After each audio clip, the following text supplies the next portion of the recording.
something hurts, and that little voice back here starts saying, you better stop or you're gonna make it worse.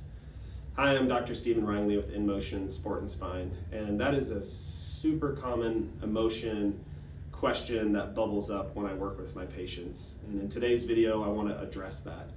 That voice has saved us time and time again in the past. I think most of us have a good relationship with that voice, but sometimes that voice can actually hurt us in the long run, and that can make things challenging, and learning how to trust that voice and know when it's being accurate and maybe when it's going a direction that might not be helping us can get in the way.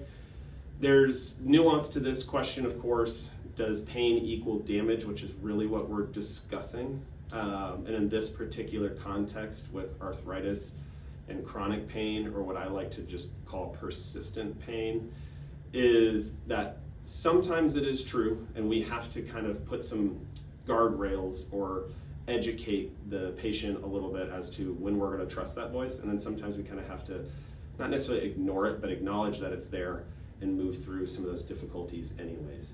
What we do know is as we age, our joints, they show wrinkles just like I'm acquiring them currently on my face. And that's normal. That's just normal to aging. We're going to see arthritis. And I don't say that lightly because I know it can be very debilitating for some, but we're going to see those things as we get older. And it doesn't always mean it's the culprit of our pain. Sometimes it's we're just not recovering well, we're not sleeping well, our exercise choices might be not aligned with our goals, maybe we're not exercising, maybe we're not managing our blood sugar or hormonal health well. There's a whole host of factors. Our beliefs. My mom had her knee replacement. That means I'm going to have my knee replacement. And in some cases, you did get a crummy luck of genetics, and that is what it is. But in a lot of cases, we have a little bit more control than some of those beliefs might tell us that we don't. So in short, does pain always equal damage? No, not always.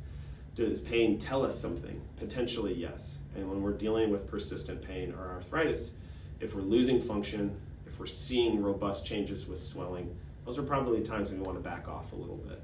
If we're not seeing changes in function, and we're not seeing big changes from baseline, and as long as that pain is tolerable or manageable, so we're talking 2s, 3s, and 4s, oftentimes we're going to ask you just to work through some of that stuff again. It's kind of a re-education for body. And it's really important that we understand that because it can be fearful sometimes. You've been told you have the knees of an 85-year-old man, that sounds scary. You hear spondylosis, that sounds scary.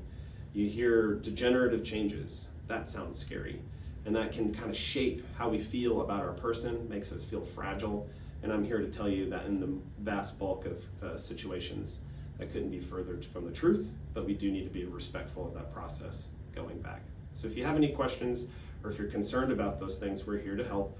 And we want to help build you a plan that helps you go from A to B and moving the way that you'd like to.